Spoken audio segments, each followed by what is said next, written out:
Welcome to Sasi media. கேரளாவில் நடந்த அந்த பஸ் இன்சிடென்ட்டை எல்லாருமே பார்த்துருப்பீங்க. தீபக் அப்படிங்கிறவர் இறந்துட்டாரு. ஜஸ்டிஸ் ஃபார் தீபக் அப்படின்னு இன்னைக்கு கேரளாவில் இந்தியா முழுக்கவே அந்த ஹேஷ்டேக் ட்ரெண்ட் ஆகிட்டு இருக்கு. இந்த பெண் சின்ஷிதா அப்படிங்கிறவங்க அவர் தாங்கிட்ட தப்பா நடந்துகிட்டாரு அப்படின்னு ஒரு ரீல்ஸை எடுத்து போட்டதன் விளைவா அவர் இறந்துட்டாரு. உண்மையிலேயே சின்ஷிதா அப்படிங்கிறவங்க ரீல்ஸ் பைத்தியம் அப்படிங்கிற மாதிரி சொல்றாங்க. எதுக்கு இந்த பஸ்ல உள்ள வீடியோ அவங்க எடுத்தாங்க அப்படின்னு பாத்தீங்கன்னா, இதுக்கு முன்னாடி கேரளாவில் 2 பஸ் ரீல்ஸ் ட்ரெண்டிங் ஆயிருக்கு. அதை வச்சுதான் வாண்டடா அவங்க இந்த விஷயத்த பண்ணியிருக்காங்க அப்படிங்கிற மாதிரி செய்திகள் வந்துகிட்டு இருக்கு.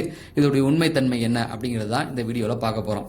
அதாவது 16ஆம் தேதி தீபக் அப்படிங்கிறவர் கண்ணூருக்கு பஸ்ல போறாரு. அப்படி போயிட்டு இருக்கும் பொழுது அந்த பஸ்ல ஷின்ஷிதா அப்படிங்கிற ஒருத்தவங்களும் இருக்காங்க. அவங்களுடைய முழு பேர் என்ன அப்படின்னு கேட்டீங்கன்னா, ஷின்ஷிதா முஸ்தபா அப்படிங்கிறது அவங்களுடைய முழு பெயர். இவங்க ஒரு சைக்காலஜிஸ்ட் அப்படிங்கிற மாதிரி சொல்றாங்க. அவங்களுடைய இன்ஸ்டா ஐடியில அவங்கள பத்தி அவங்க சொல்லியிருக்காங்க. சரி, இவங்க பஸ்ல போகும்போது வீடியோ எடுத்துக்கிட்டு இருக்காங்க. ஆனால் தீபக் அந்த பஸ்ஸை விட்டு இறங்கும் பொழுது ஒருத்தவங்களை இடிச்சிட்டு இறங்குறாரு. அது மட்டும் அவருக்கு தெரியுது. திரும்பி பார்த்துட்டு அவர் இறங்கிறாரு. இப்படி இறங்கினதுக்கு அப்புறம் அவர் வீட்டுக்கு வராரு. வீட்டுக்கு வந்ததுக்கு அப்புறமேட்டுக்கு அவருக்கு நிறைய மெசேஜ் வருது. அவருடைய ஃப்ரெண்ட்ஸு, தெரிஞ்சவங்க எல்லாருமே அவருக்கு மெசேஜ் அனுப்புகிறாங்க, ஃபோன் பண்ணுறாங்க. அதை எடுத்து கேட்கும்போது அந்த ஃபோனை அட்டன் பண்ணி கேட்கும்போது அவருக்கு ஒரு அதிர்ச்சி காத்திருக்கு. தீபக், நீ ஏன் இப்படி பண்ண அப்படிங்கிற மாதிரி தான் கேள்விகள் நிறைய வருது. ஏன் நான் என்ன பண்ணேன் அப்படிங்கிற மாதிரி அவர் கேட்குறாரு. இந்த மாதிரி பஸ்ல ஒரு பொண்ணை நீ தப்பா நடந்திருக்கு, அது இன்ஸ்டாவில் வீடியோவா வந்திருக்கு. அது 2 மில்லியன் வியூஸ் மேல போயிருக்கு. நம்ம ஊர்ல உள்ள எல்லாருமே அதை பார்த்துட்டு கேட்கறாங்க அப்படிங்கிற மாதிரி செய்திகள் அவருக்கு வருது. இதை கேட்ட உடனே அவர் அதிர்ச்சி ஆகுது. அதிர்ச்சி ஆனதுக்கு அப்புறமேட்டு அந்த ரீல்ஸை பார்க்குறாரு. அந்த ரீல்ஸ் பார்த்தீங்கன்னா 2 விதமா எடுக்கப்பட்டிருக்கு. அவர் பக்கத்துல ஒரு பொண்ணு நின்று அவர் வீடியோ எடுக்கிறாங்க. அதுக்கப்புறம் அவர் இறங்கும் பொழுது அவருக்கு பின்னாடி இருந்து அதே பொண்ணு வீடியோ எடுக்கிற அந்த ரீல்ஸ் வருது. அதை பார்த்துட்டு அவருடைய நண்பர் சொல்றாரு, இது வருத்தப்படாத, கீழே கமெண்ட் செக்ஷன்ல பாரு, உனக்கு ஆதரவா நிறைய பேர் பேசியிருக்காங்க, அதனால நீ வருத்தப்படாத அப்படிங்கிற மாதிரியும் சொல்றாங்க. ஆனா அதுக்கப்புறமேட்டுக்கு வியூஸ் அதிகமாக நிறைய பேர் அந்த வீடியோக்கு கீழே பார்த்தீங்கன்னா நெகட்டிவா அவரை பத்தி பேச ஆரம்பிக்கிறாங்க. அவர் வாழ்ற அந்த இடத்துல எல்லாருமே அவரை பத்தி கொஞ்சம் தப்பா பேச ஆரம்பிக்கிறாங்க. அவருக்கு ஒரு பயத்தை தருது.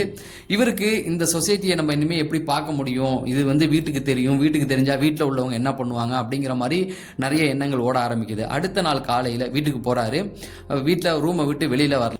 அவங்க அம்மாவுக்கு ஏதோ தப்பா நடக்கிற மாதிரி தோணுது. ஏன்னா நேற்று நைட்டு ரூம்குள்ள போய் கதவை சாத்தின பையன் திரும்ப வெளியில வரவே இல்லையே, என்ன ஆச்சு அப்படிங்கிற மாதிரி அவங்களுக்கு ஒரு லைட்டா ஒரு சந்தேகத்தோட போய் கதவை தட்டுறாங்க. கதவை தட்டியும் அவர் திறக்கல. அப்ப அவங்களுடைய சந்தேகம் அதிகமாகுது. ஏன்னா வெளியில நடக்கிற எந்த விஷயமும் அவங்களுக்கு தெரியாது. அவங்க கதவை தட்டியும் பையன் திறக்காதனால பக்கத்துல இருக்கவங்க எல்லாம் கதவை தட்டி கதவை உடைச்சு ஓபன் பண்ணி பார்த்தா தன்னுடைய மகன் இறந்து கிடக்கிறார். தன்னுடைய உயிரை தானே மாய்த்திருக்கார் அப்படிங்கிறது மட்டும் தெரியுது. அதுக்கப்புறம் தான் அவங்களுக்கு நிறைய உண்மைகள் தெரிய வருது. ஷின்ஷிதா அப்படிங்கிற ஒரு வீடியோ எடுத்து போட்டிருக்கா அப்படிங்கிறத எடுத்து போட்டுறாங்க. அதுக்கப்புறமேட்டுக்கு அவங்க ஒரு கம்ப்ளைண்ட்டும் கொடுக்குறாங்க. ஓகேவா, இது வரைக்கும் தீபக் விஷயத்துல நடந்தது. இந்த வீடியோ போஸ்ட் பண்ணதுக்கு அப்புறமேட்டுக்கு அந்த வீடியோவில் ஷின்ஷிதா என்ன சொல்லியிருப்பாங்க அப்படின்னு பாத்தீங்கன்னா, அதாவது போலீஸ் கம்ப்ளைண்ட் கொடுத்திருக்கு. இந்த வீடியோவை போஸ்ட் பண்ணிட்டு அதுல என்ன ஹேஷ்டேக் ஷின்ஷிதா கொடுத்திருந்தாங்கன்னா, செக்ஸுவல் பவுண்டரிஸ் வயலேஷன் அப்படிங்கிற. இதுக்கு என்ன அர்த்தம்னா, பாலியல் ரீதியா தன்னிடம் ரொம்ப அத்துமீறி நடந்துகிட்டாரு அப்படிங்கறது அர்த்தம். அந்த மாதிரி ஒரு வீடியோ போட்டுட்டு அதுக்கப்புறமேட்டுக்கு அவங்க ஒரு வார்த்தை அதுல பதிவு பண்ணியிருக்காங்க. நான் போலீஸ் கம்ப்ளைண்ட் கொடுத்திருக்கேன் அப்படிங்கிற மாதிரி அதுல ஒரு வார்த்தையை பதிவு பண்ணியிருக்காங்க. அதனால சோசியல் மீடியாவில் இருக்கவங்க இந்த வீடியோ பார்க்கும்போது, ஏமா நீ நல்லதுதான் பண்ணியிருக்க, பெண்களுக்கு உன்னால ஒரு பாதுகாப்பு கிடைச்சிருக்கு, இந்த மாதிரி தப்பு பண்றவங்கள விரட்டி விரட்டி அடிக்கணும். ஏன்னா அவங்க ஒரு வார்த்தை சொல்லியிருக்காங்க, நான் போலீஸ்ல கம்ப்ளைண்ட் கொடுத்திருக்கேன் அப்படின்னு. போலீஸ் கம்ப்ளைண்ட் எடுத்ததுக்கு அப்புறம் அதை பார்க்கும்பொழுது மக்களுக்கு என்ன தோணும் அப்படின்னு பாத்தீங்கன்னா, அப்பா அந்த பொண்ணு ஒரு கம்ப்ளைண்ட் கொடுத்துட்டு இதை போஸ்ட் பண்ணியிருக்காங்க, அப்போ அது சரிதான் அப்படின்ற மாதிரி தோணும். ஆனா அங்க என்ன நடந்ததுன்னா, ஷின்ஷிதா இந்த வீடியோவை போஸ்ட் பண்ணியிருக்காங்களே தவிர போலீஸ்ட கம்ப்ளைண்ட் அந்த நேரத்தில் கொடுக்கவே கிடையாது. அப்ப எப்ப கொடுத்தாங்கன்னா, தீபக் இறந்ததுக்கு அப்புறம் தான் ஒரு கம்ப்ளைண்ட் போய் கொடுத்திருக்காங்க. அந்த வீடியோ பார்த்துட்டு கீழே எல்லாமே கமெண்ட் செக்ஷன்ல நெகட்டிவா போட்டிருக்காங்க. சில தீபருக்கு ஆதரவாகவும் பேசியிருக்காங்க. இது முடிஞ்சதுக்கு அப்புறம் என்னாச்சு அப்படின்னு பாத்தீங்கன்னா, இந்த மனிதர் யாரு அப்படி அப்படின்னு தேடி தேடி தேடி கடைசியா இவர் தீபக் இந்த இடத்துல இருக்காருன்னு கண்டுபிடிச்சி சோசியல் மீடியாவில் இவருடைய போட்டோ, புகைப்படம் எல்லாத்தையும் போட்டு அவங்க குடும்பம், ஃபேமிலி எல்லாத்தையும் போட்ட உடனே அவருக்கு அந்த குடும்பத்தையும் இந்த சமுதாயத்தையும் எப்படி எதிர்கொள்றதுன்னு தெரியாம தன்னுடைய உயிரை தானே மாய்த்துக்கிட்டாரு. அவர் இறந்ததுக்கு அப்புறமேட்டுக்கு தீபக்கோடைய ஃபேமிலியில் உள்ளவங்க இந்த வீடியோ பற்றின விஷயங்கள் தெரிய வந்து இதை என்ன பண்ணுறாங்க அப்படின்னா போலீஸ் ஸ்டேஷனுக்கு எடுத்துகிட்டு போகிறாங்க. ஒரு பெண் என் பையன் மேலே தப்பான ஒரு விஷயத்தை பதிவு பண்ணியிருக்காங்க, அதனால தான் என் பையன் இறந்துருக்கான் அப்படின்னும் பொழுது தான் அந்த வீடியோவை சோஷியல் மீடியாவில் பார்க்குறவங்க திரும்பவும் நல்லா பார்க்கும் பொழுது அதில் ஷின்ஷிதாவுடைய அந்த முகத்தை பார்த்தீங்கன்னா ஃபர்ஸ்ட் வீடியோவில் பார்த்தீங்கன்னா அவங்க ஒரு பக்கம் இருப்பாங்க, தீபக் ஒரு பக்கம் இருப்பார். இவங்க ரெண்டு பேருக்குமே எந்த சம்மந்தமுமே இருக்காது.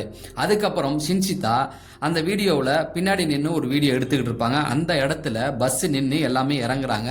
அப்போ தீபக்கும் அந்த இடத்துல இறங்குறாரு. அவர் கையில் ஒரு கேரி பேக் இருக்குது. நிற்கும் பொழுது எப்பவுமே ஒரு பிரேக் போட்டால் முன்னாடி பின்னாடி நம்ம போவோம், ரைட்டா?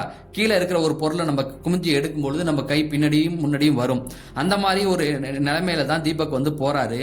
அப்போ ஷின்ஷிதா வீடியோ எடுத்துக்கிட்டு இருக்காங்க. வீடியோ எடுக்கும் பொழுது அவங்க முகத்தை பார்த்தீங்கன்னா தங்கிட்ட ஒருத்தன் தப்பா நடந்திருக்கான் அப்படிங்கிற எந்த ஒரு கோபமும் அவங்க முகத்தில் இருக்காது, சிரிச்சுக்கிட்டே இருப்பாங்க. நல்லா பார்த்தீங்கன்னா அவங்க முகத்தில் சிரிப்பு மட்டும்தான் இருக்கும், ஓகேவா? அதுக்கப்புறம் அவர் அந்த கையை முன்னாடி போகும்போது இவங்களே கொஞ்சம் முன்னாடி போய் கொஞ்சம் அட்ஜஸ்ட் பண்ணுறதும் அதில் பார்க்க முடியுது.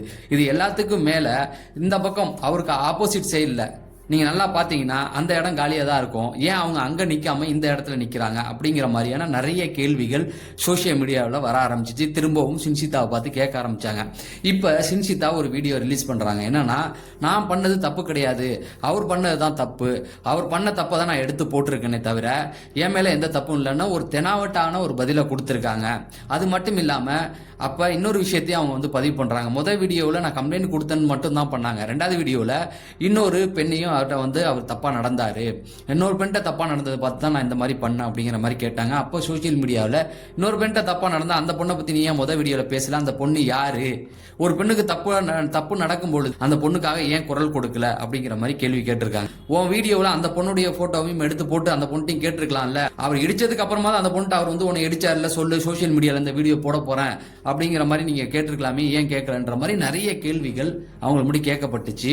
உடனே ஷின்ஷிதா என்ன பண்ணிட்டாங்க, தன்னுடைய அக்கௌண்ட்டை பிரைவேட்ல போட்டு வீடியோவை டெலீட் பண்ணிட்டாங்க. அவர் இறந்ததுக்கு அப்புறம் ஷின்ஷிதா போட்ட ரெண்டாவது வீடியோவில் ஒரு வார்த்தை பதிவு பண்றாங்க, நான் ஒரு சைக்காலஜிஸ்ட், எனக்கு ஒருத்தரை பார்த்தாலே தெரியும், அதாவது அவங்க தப்பு பண்றவங்க அப்படிங்கறத என்னால் கண்டுபிடிக்க முடியும்.